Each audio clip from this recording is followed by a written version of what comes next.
Episodi 4: Mtego wa panya.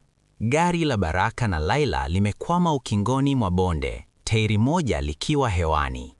Cynthia anashuka kwenye lori lake, akitembea taratibu kwa madaha, huku akichezea bastola mkononi. Mapenzi ni kitu dhaifu sana Baraka, Cynthia anasema huku akicheka. Ulimpenda mwanamke ambaye hukuwahi kumjua kweli. Anamuelekezea Laila bastola. Dada yangu mpendwa, ulipaswa kubaki huko ulikojificha. Sasa itabidi nimalize nilichokianza miaka 7 iliyopita. Lakini Baraka, akitumia ujasiri wake wa mwisho, anabonyeza kitufe cha siri kwenye dashboard ya gari lake la kisasa. Hujajua kila kitu kunihusu Cynthia, Baraka anasema kwa sauti ya chini. Ghafla, moshi mzito wa rangi ya bluu unaanza kutoka kwenye gari, ukifunika eneo lote.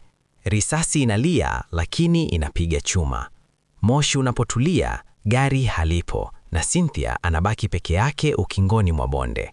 Lakini anapogeuka anakutana na hofu kubwa zaidi. Askari wa usalama wa taifa wamemzunguka na sauti ya baba yake Baraka, ambaye alidhaniwa amekufa, inasikika kwenye spika. Karibu kwenye mwisho wa mchezo wako binti.